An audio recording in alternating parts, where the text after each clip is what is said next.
पाकिस्तान में heart of Asia सम्मेलन के बाद आज भारत की विदेश मंत्री सुषमा स्वराज और पाक पीएम नवाज शरीफ की मुलाकात हुई। सुषमा स्वराज ने पाक पीएम नवाज शरीफ और विदेश मामलों में शरीफ के सलाहकार सरताज अजीज से द्विपक्षीय मुद्दों पर चर्चा की। इससे पहले सम्मेलन के उद्घाटन भाषण में नवाज शरीफ ने पड़ोसियों से रिश्ते सुधारने पर जोर दिया। आतंकवाद को सभी देशों का दुश्मन बताया। सुषमा स्वराज ने भी अफगानिस्तान में शांति और खुशहाली के लिए हर संभव मदद का भरोसा दिया। Working for the achievement of a peaceful neighborhood is a cardinal principle of Pakistan's foreign policy. We firmly believe that peace is vital for development and development is vital for durable peace. Adhering to these principles, Pakistan remains committed to strengthening its relations with all its neighbors. India is prepared to move our cooperation at a pace which Pakistan is comfortable with. But today, let us at least resort to help Afghanistan in the best traditions of good neighborliness through more effective transit arrangements. Heart of Asia सम्मेलन में अफगानिस्तान में शांति बहाली और विकास पर चर्चा की गई। Heart of Asia की पहली बैठक 2011 में टर्की में आयोजित की गई थी। 2014 में हार्ट ऑफ एशिया की बैठक बीजिंग में हुई थी। 2016 में भारत में हार्ट ऑफ एशिया की बैठक होगी। हार्ट ऑफ एशिया सम्मेलन में 14 देश हिस्सा ले रहे हैं। सुषमा स्वराज के पाकिस्तान दौरे पर पक्ष और विपक्ष दोनों की तरफ से मिलीजुली प्रतिक्रियाएं सामने आ रही हैं। कांग्रेस ने भारत और पाकिस्तान की बातचीत पर सवाल उठाए हैं तो एनसीपी ने शर्तों के साथ बातचीत का समर्थन किया है।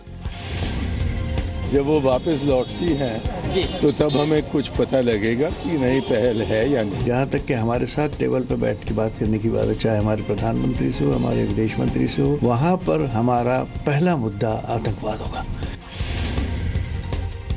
2014 में पाक पीएम नवाज शरीफ पीएम नरेंद्र मोदी के शपथ ग्रहण समारोह में शामिल हुए। पाक उच्चायुक्त की हुर्रियत नेताओं से मुलाकात के बाद 25 अगस्त 2014 को इस्लामाबाद में तय विदेश सचिव स्तर की बातचीत रद्द कर दी गई। जुलाई में रूस के उफा में पीएम मोदी और नवाज शरीफ की मुलाकात के दौरान एनएसए स्तर की बातचीत पर सहमति बनी।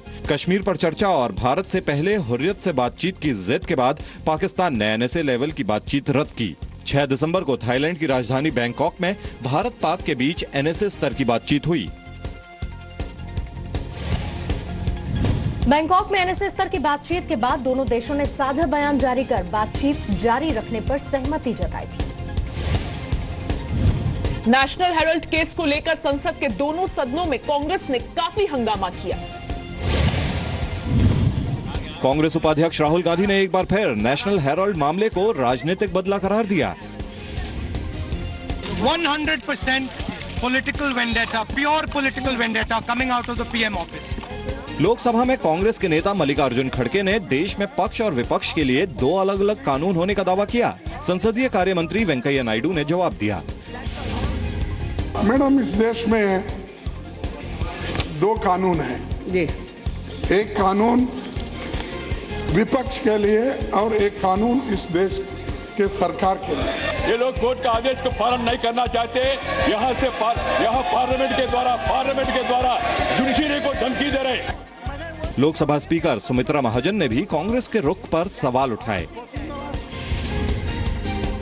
नेशनल हेराल्ड केस में पटियाला हाउस कोर्ट ने 19 दिसंबर को सोनिया गांधी और राहुल गांधी समेत सभी आरोपियों से पेश होने को कहा है। सोमवार को दिल्ली हाईकोर्ट ने मामले में पेशी से छूट मांगने वाली सोनिया राहुल गांधी की याचिका खारिज कर दी थी। सोनिया राहुल ने दिल्ली हाईकोर्ट में याचिका दायर कर निचली अदालत में पेशी के लिए जारी समन को चुनौती दी थी।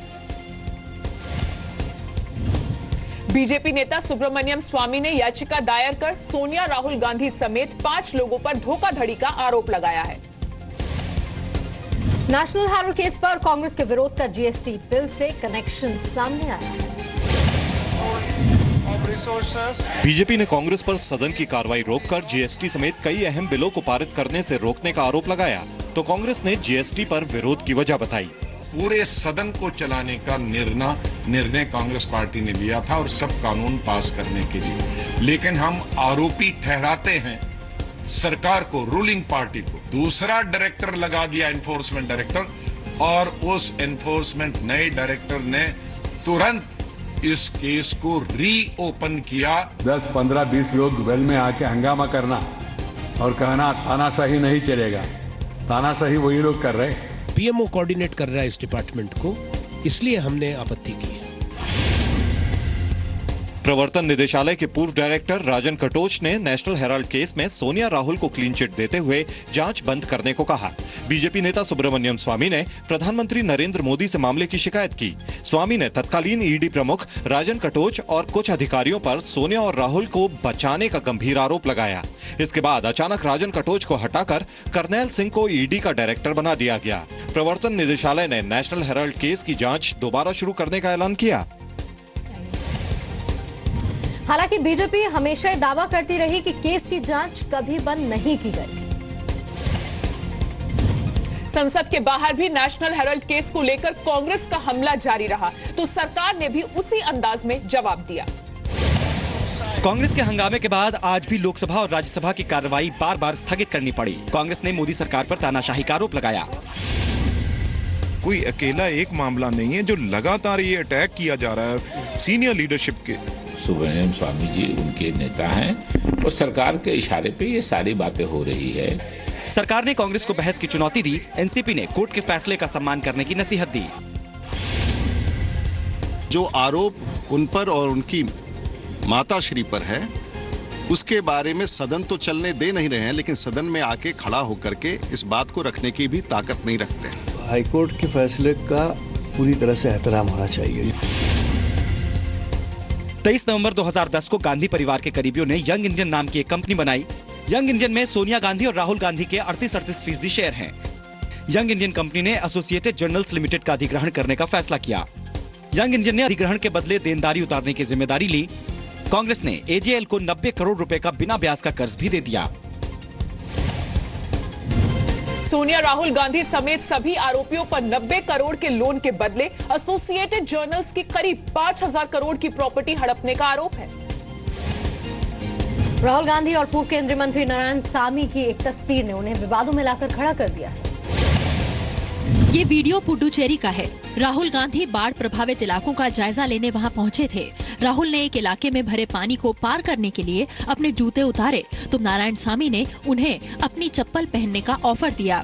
नारायण सामी ने झुककर खुद अपनी चप्पल राहुल को दी और बाढ़ का जायजा लेने पहुंचे राहुल ने पानी से बचने के लिए तुरंत चप्पल पहन ली। नारायण सामी ने इसे शिष्टाचार बताया।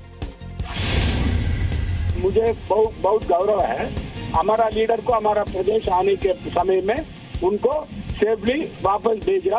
उनका कोई दिक्कत नहीं होना चाहिए। ये हमारा परंपरा है, हमारा कल्चर है, हमारा नेचर है। 68 साल के वी नारायण सामी 3 बार राज्यसभा सदस्य रहे हैं। 2009 और 2014 में नारायण सामी ने लोकसभा चुनाव जीता। मनमोहन सिंह सरकार में नारायण सामी पीएमओ में राज्य मंत्री थे। जी न्यूज से बात करते हुए वी नारायण सामी ने कहा कि उन्हें अपने साहब यानी कि राहुल गांधी के लिए चप्पल उठाने पर गर्व है। नेशनल हेराल्ड केस में सोनिया राहुल का नाम आने की वजह से कांग्रेस पहले ही परेशान है। अब सीएजी की कुछ रिपोर्ट्स ने कांग्रेस की दिक्कतों में और इजाफा कर दिया है। सीएजी ने संसद में कुछ रिपोर्ट्स पेश की हैं। रिपोर्ट्स में बड़े छोटे कई घपलों का जिक्र है। सीएजी ने अप्रैल 2009 से मार्च 2014 के बीच की ऑडिट रिपोर्ट का संसद को ब्यौरा दिया है। 2009 से 2014 के बीच सार्वजनिक वितरण प्रणाली के तहत धान की खरीद और मिलिंग में 50,000 करोड़ की गड़बड़ियां पाई गई हैं। सीएजी ने 9 मामलों का जिक्र करते हुए कहा है कि धान की खेती करने वाले किसानों को बिना वेरिफिकेशन के लगभग 18,000 करोड़ रुपए का पेमेंट कर दिया गया। जो घपला सामने आया है, शायद इन सब चीज़ों से कांग्रेस कुछ डरी हुई है, इसीलिए ये सब जो है झूठ मूठ का धुंध के प्रयास कर रही है। सीएजी ने सिफारिश की है कि धान की खरीद और मिलिंग की योजनाओं पर दोबारा विचार किया जाए और न्यूनतम समर्थन मूल्य को सीधे किसानों के खाते में ट्रांसफर किया जाए। आज मुंबई में दाऊद इब्राहिम से जुड़ी 7 संपत्तियों की नीलामी की गई। ओनर कौन था? हिंदू महासभा के स्वामी चक्रपाणी ने दाऊद की हुंडई एक्सेंट कार को 32,000 रुपए की बोली लगाकर खरीदा और उसमें आग लगाने का ऐलान किया। उस गाड़ी को हमने सोचा है कि यहाँ एम्बुलेंस बना के छोड़ देंगे, अन्यथा उसमें डी कंपनी की वो लगा करके पुतला बना करके और पूरी उस भस्म कर देंगे, दहन कर देंगे। भिंडी बाजार में दाऊद के होटल दिल्ली जायका को पत्रकार बालाकृष्णन ने 4 करोड़ 28 लाख की बोली लगाकर अपने नाम किया। फाइनली हमारा जो ऑफर जो है 4 करोड़ 28 लाख का वो कबूल हो गया है।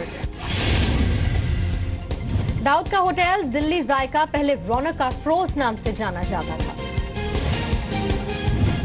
बराक ओबामा ने पीएम मोदी से फोन पर बातचीत की है। दोनों के बीच क्लाइमेट चेंज के मुद्दे पर बात हुई। व्हाइट हाउस के प्रेस सेक्रेटरी जॉन अर्नेस्ट ने इस बात की पुष्टि की। मोदी और ओबामा ने पेरिस क्लाइमेट समिट में भी इस मुद्दे पर चर्चा की थी। वहीं अमेरिकी विदेश मंत्री जॉन कैरी ने पर्यावरण मंत्री प्रकाश जावड़ेकर से पेरिस में मुलाकात की है। पेरिस में जारी क्लाइमेट समिट के समर्थन में वेटिकन सिटी के सेंट पीटर्स बेसिलिका में एक शानदार लाइट शो आयोजित किया गया। इसमें लाइट्स के जरिए नेचुरल वर्ल्ड, ह्यूमन वर्ल्ड और क्लाइमेट चेंज से जुड़ी कई खूबसूरत तस्वीरों को दिखाया गया। लाइट फेस्टिवल को देखने के लिए काफी तादाद में लोग सेंट पीटर्स के लॉन में मौजूद थे। व्हाइट हाउस के मुताबिक ओबामा ने ब्राजील की राष्ट्रपति डिल्मा रूसेफ से भी बात की। इसके अलावा चीन के राष्ट्रपति शी जिनपिंग से ओबामा बात कर सकते हैं। दिल्ली के मोती बाग में बीती रात शराब के नशे में धुत रशियन डिप्लोमेट ने 2 बाइक सवारों को टक्कर मार दी। मामला देर रात 1:30 बजे का है। पुलिस बैरिकेडिंग पर दोनों बाइक सवारों ने तो अपनी रफ्तार धीमी कर दी, लेकिन रशियन डिप्लोमेट ने तेजी से आते हुए दोनों को टक्कर मार दी। इसके बाद भी डिप्लोमेट ना गाड़ी से उतरा, ना ही बाइक सवारों की मदद की। उल्टे सवाल पूछने पर मीडिया वालों की तरफ अश्लील इशारे भी किए। हमने केस दर्ज किया है on the basis of the complaint of the victim. हम मंत्रालय के तहत फर्दर डिटेल्स और फर्दर लीगल एक्शन के लिए हम मूव करेंगे। एक्सीडेंट में रशियन डिप्लोमेट दिमित्री कारिकोव को भी चोट आई है। दिमित्री कारिकोव रूसी एम्बेसी में फर्स्ट सेक्रेटरी हैं। पूछताछ की कोशिश कर रहे एक हेड कांस्टेबल को भी दिमित्री कारिकोव ने पंच मारा। दोनों बाइक सवारों को गंभीर चोटें आई हैं और दोनों को ही एम्स के ट्रॉमा सेंटर में भर्ती किया गया है।